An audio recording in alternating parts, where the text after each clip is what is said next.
Bueno, aquí vamos a cubrir lo que corresponde a la sección 10.2 del libro, ¿verdad? En realidad el capítulo 10 son solo dos secciones.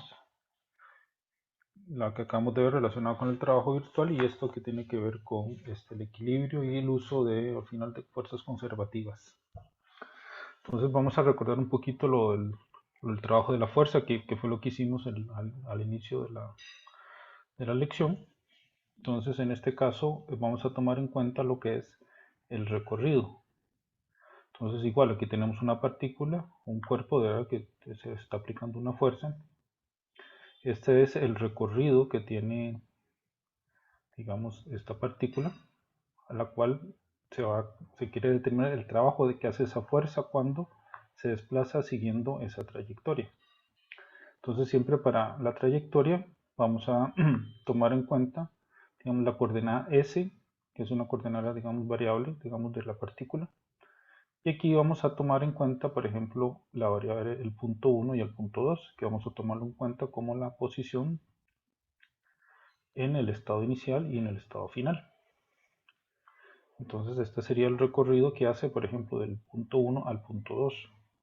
Entonces, queremos averiguar cuál es entonces el trabajo de la fuerza cuando el cuerpo se desplaza del punto 1 al punto 2. Entonces, por definición, habíamos visto que el trabajo era igual a, entonces, en este caso, de forma diferencial, ¿verdad? Porque lo estamos tomando como un desplazamiento, digamos, exacto. Entonces va a ser el producto punto de f punto de r. Igual este producto punto va a ser f de s, ¿verdad? El desplazamiento por coseno de zeta, ¿verdad? O sea, lo que interesa es entonces a lo largo de la línea de la trayectoria, ¿verdad? La componente paralela, digamos en este caso la fuerza que haga ese trabajo. Entonces nosotros este mismo trabajo, ¿verdad? Al ser de una forma diferencial, entonces lo queremos completo desde 1 hasta 2, que sería la suma de pequeños desplazamientos diferenciales, ¿verdad? Entonces sería hacer la integral. Entonces lo notamos así, de 1 a 2. Entonces va desde de la posición 1 hasta la posición 2 en esa trayectoria e integramos esto de acá. Entonces, por ejemplo, esto que está aquí, se refleja, digamos, un gráfico en el cual aquí tenemos el desplazamiento, ¿verdad? Desde S1 a S2, y este sería el producto de f cos de zeta. Entonces, la integral que es la integral bajo la curva, ¿verdad? De la función f cos de alfa, que sería esta de acá. Entonces, si esa función en función de alfa sigue esta curva, digamos, la integral corresponde entonces a el área bajo la curva de eso. Entonces eso lo vamos a ver, digamos, un poco el significado físico de esta área. Luego, si queremos ver un par, ¿verdad? Con la misma analogía como tratamos nosotros el trabajo de una fuerza, lo hacemos para un caso de un par, que es de un par de fuerzas, conforman un par. Al final, el trabajo, el diferencial de U es igual a m de zeta, que al final, ¿verdad? Integrando, vamos a obtener que es m, el par, por un delta de un ángulo, ¿verdad? El integral de delta zeta de zeta es un delta zeta, que sería el zeta 2 menos zeta 1. Ok, ¿qué pasa si igual para un trabajo, para un desplazamiento finito, vamos a tomar en cuenta ciertas fuerzas particulares? En este caso vamos a tomar en cuenta, por ejemplo, un peso. Igual, entonces el peso, digamos, se mueve a lo largo de esta trayectoria entre el punto 1 y el punto 2, y este es, por ejemplo, un punto genérico de análisis. Entonces, sobre ese punto genérico de análisis, digamos que el peso se va a mover un pequeño delta Y siguiendo la trayectoria. Acordémonos que solo interesa la componente que sea en línea a la fuerza. La componente, digamos, que sea en otro ángulo, digamos, no va a ser, sobre todo si es perpendicular, no hace trabajo. Entonces, para el caso de un peso va a ser delta U menos W por dy. ¿Por qué? Porque el negativo, así como lo vimos para el caso del resorte anterior, bueno, aquí también se ve, eh, va en el sentido contrario. Entonces, el ángulo que forma el desplazamiento y la fuerza son en sentidos contrarios, es un ángulo de pi. Por lo tanto, al aplicar el coseno de pi nos da -1. Entonces, por eso nos aparece este menos. Si integramos acá, entonces voy de Y1 a Y2, entonces aquí sería W por dy. Entonces aquí sería Y2 menos Y1. Aquí faltó algo, ahora después lo corrijo. En realidad aquí es Y1, si quieren lo pongo aquí para que por lo menos quede en el video. Después sería Y1 menos Y2 aplicando el menos. Ahora vean que es Y2 menos Y1 por menos, entonces invierte. O menos W por dy, como quieran ver. Para el caso del resorte vamos a hacer lo mismo. Tenemos una posición genérica X acá, donde se aplica la fuerza del resorte. Entonces el resorte en este caso se está moviendo desde una posición 1 a una posición 2 y se toman con respecto a su posición natural o sin deformar. Entonces, haciendo el mismo análisis como se hizo para el peso, lo hacemos para el resorte. Entonces el trabajo del resorte va a ser igual a menos f de x. ¿Por qué menos? Porque el desplazamiento en este caso de 1 a 2 va estirando, entonces siempre la fuerza va en sentido contrario al desplazamiento, así como el ejemplo anterior. La fuerza por la ley de Hooke quedaría como kx, entonces al final nos queda una integral que va de x1 a x2 de menos kx de x. Como k es constante, sale la integral y nos queda la integral de x de x, que es un medio de x cuadrado. Evaluándola en x2 y en x1 obtenemos esto, que es un medio de kx1 al cuadrado menos un medio de kx2 cuadrado.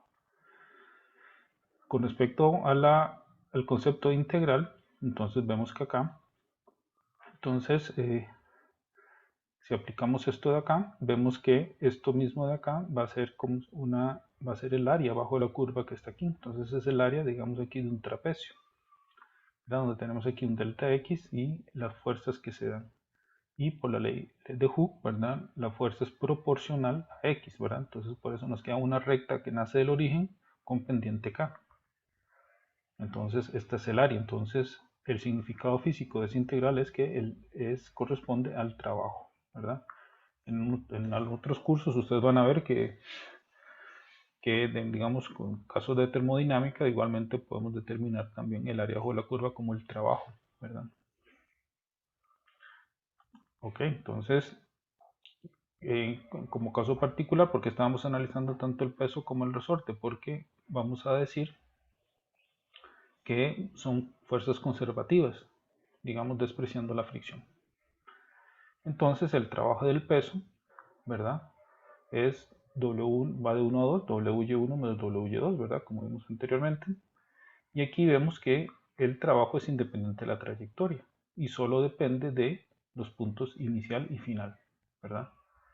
Por lo tanto, ese concepto de WY, ¿verdad? Ustedes lo habían visto en física, corresponde a la energía potencial.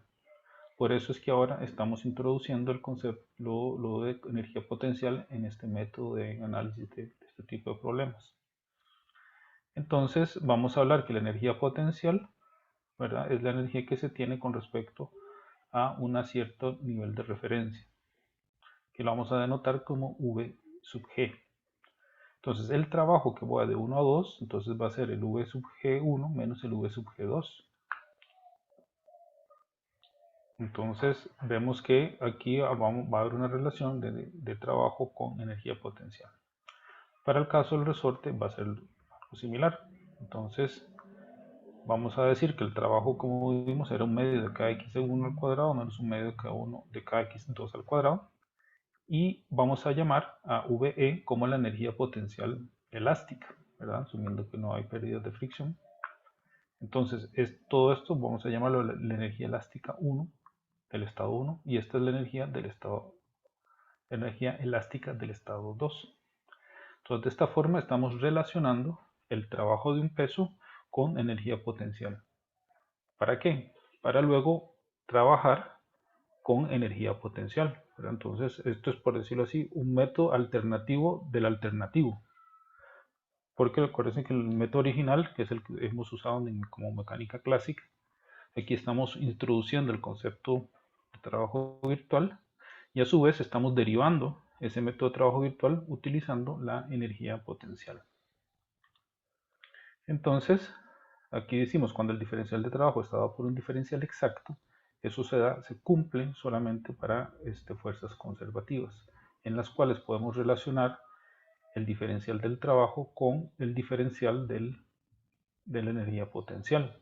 En este caso hay una relación inversa, por el menos que se ve aquí. Entonces el trabajo de 1 a 2 es la energía que voy de 1 a 2, o lo podemos plantear como el cambio negativo de la energía potencial. Entonces, como dice acá, las fuerzas para las cuales el trabajo se puede calcular de acuerdo a un cambio de energía potencial son fuerzas conservativas. O sea, si tenemos fuerzas conservativas, nosotros podemos trabajar el método de trabajo virtual. ¿Y qué era el método de trabajo virtual? Igualar el trabajo virtual a cero, ¿verdad? Eso es lo que estábamos haciendo. Al igualarlo a cero, es lo que al final decíamos que las fuerzas que están aplicando estaban en equilibrio. Por lo tanto, nuestro sistema está en equilibrio. Entonces, si las fuerzas son conservativas, podemos trabajar el trabajo virtual como un cambio, en este caso, en las energías potenciales. Entonces, veámoslo aquí. Entonces, aquí tenemos igual dos barras, ¿verdad? Articuladas, aquí en A, aquí tenemos un apoyo móvil en B y un peso colgando. Y aquí tenemos el resorte que está aquí amarrado a este punto D. Entonces el peso, en la medida que cae el peso, entonces esto se puede abrir o cerrar, ¿verdad? Y el resorte ejerce una fuerza. Entonces, dice, cuando la energía potencial de un sistema se conoce, el principio del trabajo virtual se convierte en ¿qué?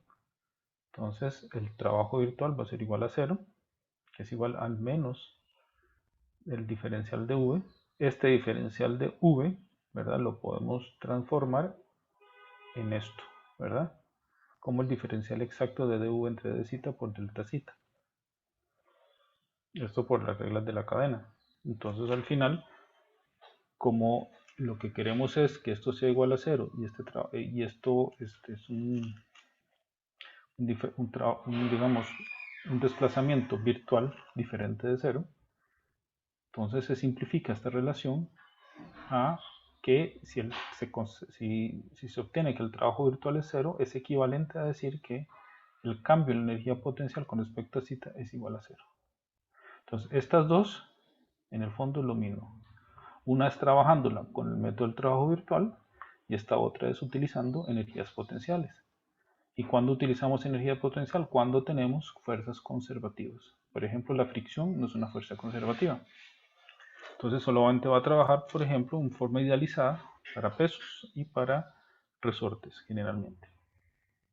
Entonces en este caso, aplicando este método sería lo siguiente. Entonces vamos a identificar entonces quienes tienen energías potenciales. Entonces los que tienen energía potencial elástica van a ser los resortes y gravitacional G va a ser el peso.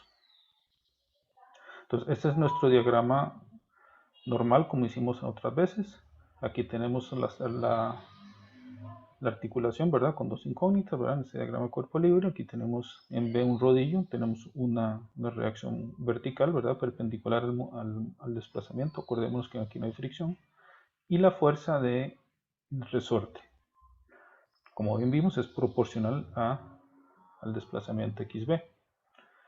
Entonces, lo que hacemos de forma similar como hicimos con el trabajo virtual, identificamos las coordenadas de los puntos de aplicación de las fuerzas, en este caso conservativas, que son pesos o resortes. Entonces el caso del peso está ubicado en el punto C. Entonces ese punto C, por más que aunque se mueva en forma así diagonal, como habíamos visto, lo que interesa es el cambio en el punto final, ¿verdad? Paralelo a la fuerza W. Entonces me interesa nada más el cambio vertical. En caso del resorte, como está horizontal, me interesa un cambio en el sentido horizontal. Entonces identificamos, las coordenadas en función de la geometría que tenemos. Generalmente vamos a tener barras de longitud L y ángulos Z. Entonces la coordenada X en este caso, si lo vemos aquí, ¿verdad? Aquí nosotros, como hicimos en el primer ejemplo que se veía acá, igual acá, ¿verdad? Teníamos un triángulo, ¿verdad? De hipotenusa L, y aquí estaría zeta, que sería aquí zeta, ¿verdad? Aquí está el zeta. Entonces, este cateto sería L seno de zeta, ¿verdad? Entonces, como son 2, serían 2L de seno de zeta, ese sería el XB, y al cuadrado por la energía elástica, ¿verdad? Que vimos por la definición de la integral, ¿verdad? De lo que significaba la energía elástica. Y el caso del peso, sería la altura, sería este cateto, YC, que sería L cos de zeta. Entonces de acá, lo que hacemos es que obtenemos una ecuación de energía potencial. Entonces esto es lo que nosotros lo vamos a llamar la ecuación de energía potencial. Cuando ustedes ven algunos problemas que a usted se les solicita determine la ecuación de energía potencial, digamos de una forma más simplificada, es elaborar esta ecuación V. Y lo que acabamos de ver por la relación que existe para determinar el equilibrio que está asociado a que el trabajo virtual, que era equivalente a derivar esa ecuación con respecto a zeta, e igualándola a cero, es lo que hacemos ahora. Entonces aquí tenemos, entonces derivamos esta ecuación de v de zeta y lo igualamos a cero, ¿verdad? En función de zeta. Entonces esta en función de zeta sería, todo es constante excepto el seno, entonces sería 2, se cancela con el medio, que sería 2k por 2l y daría 4kl cos de zeta, ¿verdad? Y esto sería por seno de zeta, ¿verdad? Por lo que está aquí adentro, por 2l seno de zeta, por eso está acá, y el medio se cancela con este. Y nos queda más el L, que sería menos WL cos de zeta, que al final menos WL seno de zeta, y al final aquí lo que hace es que se saca factor. Entonces de esta forma se determina y se despeja zeta, ¿verdad? Porque generalmente la pregunta es ¿cuál es el zeta del equilibrio?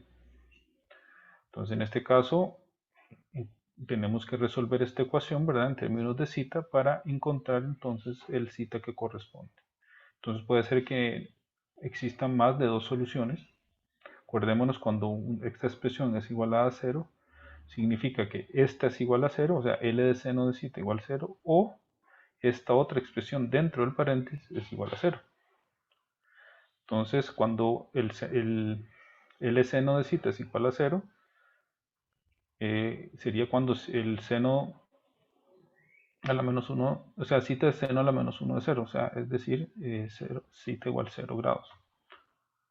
Y cuando despejamos esto igual a 0, ¿verdad? Nos queda, pasamos al W, ¿verdad? Aquí nos queda, si quieren, después lo pongo acá. Esto aquí implica L seno de zeta igual a 0, que aquí al final nos queda que zeta igual a 0, 0 grados o 0 radianes, y 4kl cos de zeta menos W igual a 0, despejando acá nos queda W, porque aquí 4kl cos de zeta igual a W, o cos de zeta igual a W entre 4kl, que es esto que está acá.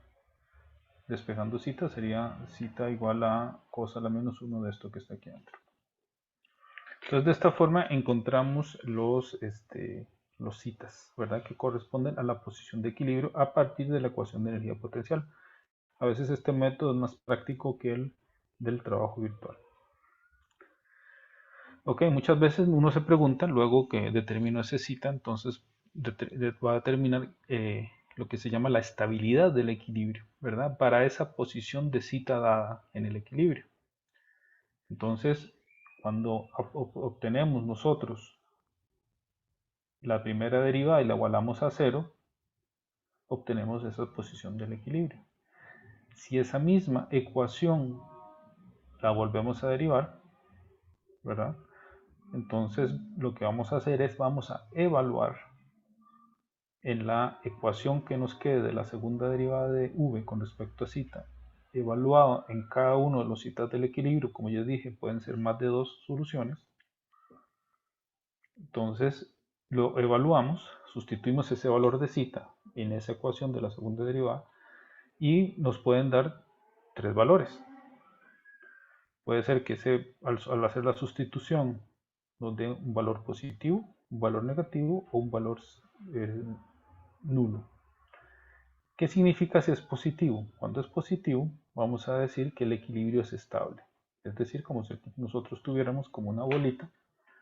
Entonces aquí tenemos una bolita y la dejamos caer, ¿verdad? Entonces esa bolita, o de cualquier otro lado, al final va a estar haciendo y al final se va a quedar ahí como de una forma estable, ¿verdad?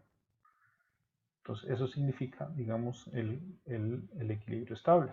Entonces, como aquí si por ejemplo, esto como un péndulo, ¿verdad? Lo movemos para acá y lo soltamos, va a estar moviendo para acá, para allá, y al final va a llegar a una posición de equilibrio.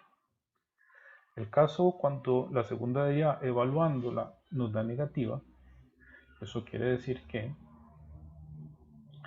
entonces el equilibrio va a ser inestable. Entonces quiere decir que si tenemos la bolita acá, o con cualquier empujoncito o movimiento de cita, digamos si yo la muevo para allá o me muevo para este otro lado, la bola se va a caer, ¿verdad? Se va a ir como, se va a ir para allá y se va a ir para acá.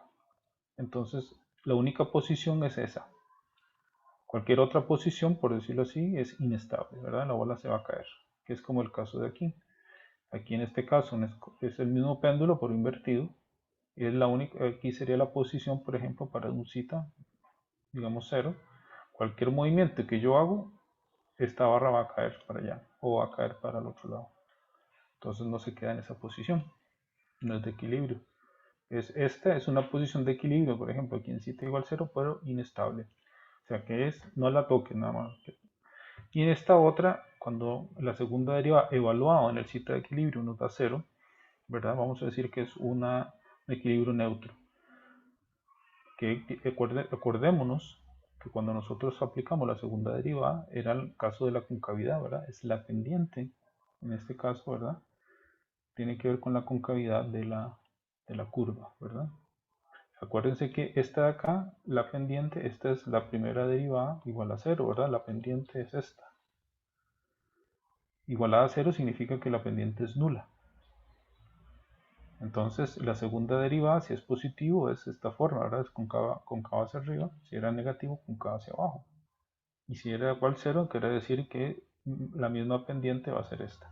Entonces esto es un equilibrio, por decirlo así, indiferente o indefinido, y para lo cual se deben analizar derivadas de orden superior. Por lo general nosotros siempre vamos a tener los casos de estable o inestable, ¿verdad? Entonces rara vez alcanzamos esto y tengamos que analizar otras derivadas. Ok, y con esto entonces sería la materia del capítulo 10. Entonces la segunda parte lo que establece es definir una función de energía potencial, es a través de identificando las fuerzas conservativas, generalmente elásticas y gravitacionales.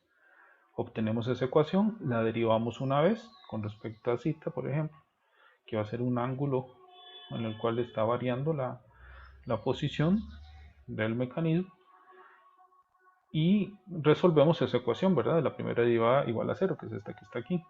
Luego, si nos preguntan la estabilidad en esa posición, en las posiciones de equilibrio encontradas, tenemos que volver a derivar nuestra ecuación y evaluarla en las posiciones de equilibrio y determinar si es estable, inestable o neutro, dependiendo del signo de la evaluación de esa segunda derivada con esos valores de equilibrio.